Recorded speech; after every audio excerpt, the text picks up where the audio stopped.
Hi hello नमस्कार भल कि करिनी मुहिर प्रश्न उत्तर यही अध्याय को आपण मानक स्वागत। तेबे यही अध्याय रे आमे भल कि करिनीर प्रत्येक प्रश्नर उत्तर लेखा एवं कथा माध्यम रे आसंतु आरंभ करबा। तेबे प्रश्न उत्तर को जीवा पूर्व प्रथम स्क्रीन रे दिया जायथिबा लिंक को देखि यही भल कि करिनी मुहिर सुंदर व्याख्या को देखि नियंतु। तेबे प्रश्न उत्तर करबा अति सहज होई पड़िबो। तेबे आसंतु आमे एई एक नंबर प्रश्नर कथावार्ता माध्यम रे उत्तर ररिबा। प्रथम प्रश्नटी आपण कहिबे पिलाटी कहार डाकरे सकाळु उठी पड़ला। पिलाटी सुआसारी डाक शुणी सकाळु उठी पड़ला। एबे एक नंबर खर प्रश्न सुआसारी पिंजरा बाहरी कुआडे चली गले। सुआसारी पिंजरा बाहरी जंगल मध्य को चली गले। गहन वन अर्थात घंच जंगल बा गहलिया जंगल मध्य को चली गले। पिलाटी सड़क दाड़े क्या देखिला। पिलाटी सड़क दाड़े एक निस्साहा बुढ़ाटी को देखिला। निजर लाल शालटी नहीं पिला कौन करला। निजर लाल शालटी को नहीं पिला थरुथिबा बुढ़ाटी को ही देदेला। तेबे यही एक नंबर प्रश्नर परवर्ती एबे आसंतु आमे 2 नंबर प्रश्न को जिबा। यही प्रश्न रे सरल भाषा रे बुझाई लेखिबा को एक वाक्य देछि। जे वाक्य को आमे 4 रु 5टी वाक्य रे सरल भाव रे बुझाई लेखिबा। तेबे वाक्यटी देछि तोपण अतपरा शीत बारणी मो सालकी हेबता सारी। एहार अर्थ हेउछि जेतेबेले पिलाटी एक असहाय बुढ़ा को फुंगुला देहरे चम धुड़ु धुड़ु अवस्था रे शीतर कालुआ पवन रे थुरथुर हबार देखिथिला। सेतबेले से कौन करथिला माघ मासर एई जाड़ शीतरु रक्षा करिवा पई ता देहरे थिबा शीत बारणी अर्थ शीतर वस्त्र बा शालटी को लाल कलर शालटी को निज देहरु काढ़ी से निस्साहा बा असहाय बुढ़ाटी को घोड़ाई देथिला। कारण से चाहूला ए कष्ट पाउथबा बुढ़ाटी शीत दायरु तो रक्षा पाओ सेतिकी करी से ता माँ पाखक जाई आसीची जे कहिबा पई मु कोन भल काम करिनी। एहार अर्थ मो शालटी मो ताकू देई देले मध्य मते कोन मार पण तो यथेष्ट नुह। एहा एक भल काम बोली कही से माँ को बुझेची। एही सब वाक्य बा एही पदटीर अर्थ सुंदर भावे कवि एही कविता माध्यम रे वर्णना करिछन। तेबे एबे आसंतु आमे 3 नंबर प्रश्न को जिबा। 3 नंबर प्रश्न रे केतेगुडी प्रश्नर उत्तर गोटिए किंबा 2टी वाक्य रे लिखिबा। तेबे आसंतु आमे देखिबा प्रथम प्रश्न। प्रथम प्रश्न रे सुआसारी दुहे आनंद रे उड़ी गले काहेकि। सुआसारी दुहे बंदी होई रहुतिले। से पिलाटी बा बालकटी बालुत सूरज उइबा अर्थात सूर्यंकर प्रथम किरण आसीबा पूर्वरु सुआसारींकर कष्ट देखी बा सही न पारी सेमानकु खोला बा मुक्त आकाश रे उड़ाई दाइछि। जहा फल रे सेमाने तांकर निज जन्मस्थान बा घंच जंगल गहलिया जंगल भितर को उड़ी गले एवं सेठी से आनंद रे थिबे। सेही उड़ी जिबार बा खुशी रे आनंद रे उड़ी जिबार दृश्य को कवि वर्णना करिसेंती। सुआसारी दुहे आनंद रे उड़ी गले। प्रश्नटी रे एठारे प्रश्न देछि पिलाटी निजर शालटी को बुढ़ाटी को देला काहेकि।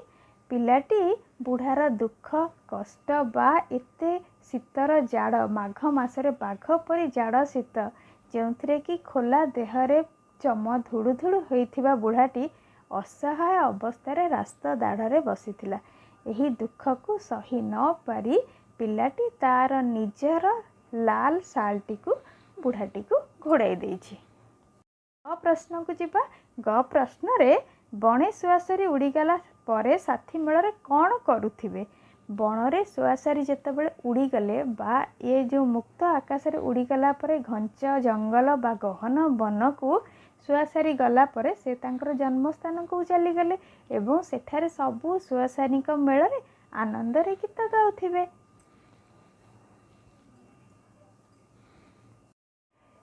घ प्रश्नटी रे शालटी पाई बुढ़ाटीर अवस्था रे की परिवर्तन होइथिबो।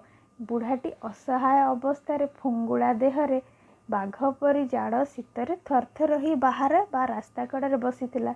असहाय कष्ट सह्य करुथिला। जेतेबेले छोट पिलाटीए ता निज देहरु शालटी काढ़ी बुढ़ा को घोड़ाई देथिला से किछि तो नहले एई कष्ट बा शीतर जंत्रणारु रक्षा पाइथिबो। कवितार व प्रश्न रे पिलाटी केउं दुईटी भल काम करिछि कवितार पिलाटीर बा कविंकर सुंदर सुंदर भल काम गुड़िक अति सुंदर भावे वर्णना करा जाइछि। प्रथम पदरे कवि सुआसारी दुई जन को बंदीर मुक्त करी भल काम करिसेंती बोली अति सुंदर भावे वर्णना करिसेंती। ठीक सही परी द्वितीय पदरे गोटे असहाय कष्ट पाउथिबा माघ मासर बाघुआ सीतार जंत्रणा मुक्ति देइथिबा ए पिलाटीर सुंदर काम को बा भल कामटी को अति सुंदर भावे वर्णना करिसेंती। तेबे एबे आसंतु आमे करिबा प्रति 4 नंबर प्रत्येक प्रश्नर उत्तर।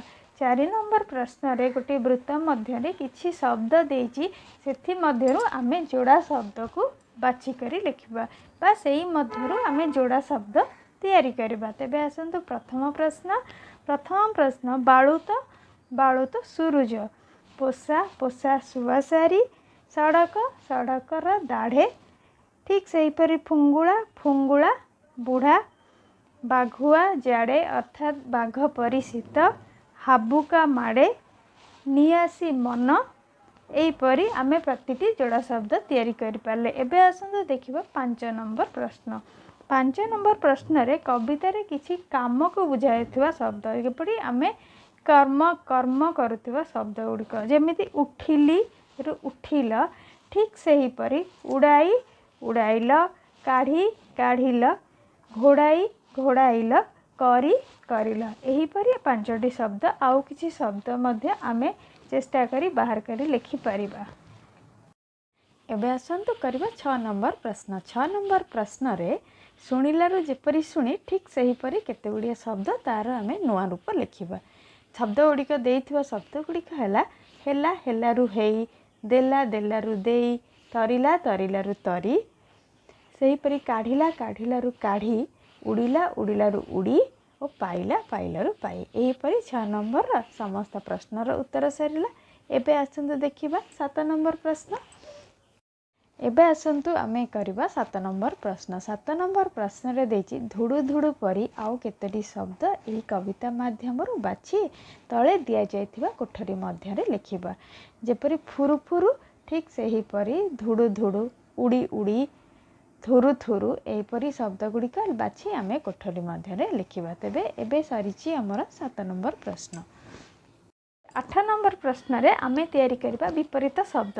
किछि गुड़िए शब्द देछि जहार विपरीत शब्द ता पाखरे थिया वाक्स मध्य रे आमे लिखिबा। तेबे प्रथम शब्द जेपरी हसरु कांद ठीक सेही परी विपरीत शब्द गुड़िक लिखिबा।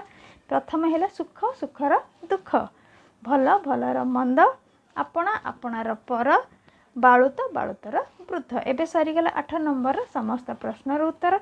एबे आसंतु आमे जिबा 9 नंबर प्रश्न। 9 नंबर प्रश्न रु किछि पद्य रूपरु आमे गद्य रूप बाहर करिबा। तेबे पद्य रूपरु किपरि उदाहरण देछि सूरजर जेपरि सूर्य ठीक सेही परी बरतिबरु बर्तिब, मरमरु मर्म, जनमरु जन्म, करमरु कर्म। एबे 9 नंबर समस्त गद्य रूप आमे तैयारी करले। एबे आसंतु देखिबा 10 नंबर प्रश्न। तेबे 10 नंबर प्रश्न रे कवितार किछि अंश छाड़ी दिया जाइछि सेही अंश तक मने पकाई पूरण करिबा। प्रथम 10 नंबर क रे देछि डैश बणे गले उड़ी, बणे सुआसरी गले बणे गले उड़ी। खटी ठीक सेही परी पिंजरारू काढ़ी देली जेबे छाड़ी, गटी नियासी मनरे सुख टिके देई भल की करिनु मुही। एबे 10 नंबर समस्त प्रश्न उत्तर थला। कवितार प्रत्येक प्रश्नर उत्तर रे आपन को किपरि लागिला जदि भल लागिबो लाइक करिवे, शेयर करिवे आ अन्य समस्त वीडियो बा सब प्रश्नर उत्तर देखिया पई मोर ए चैनल को सब्सक्राइब करिवे। धन्यवाद।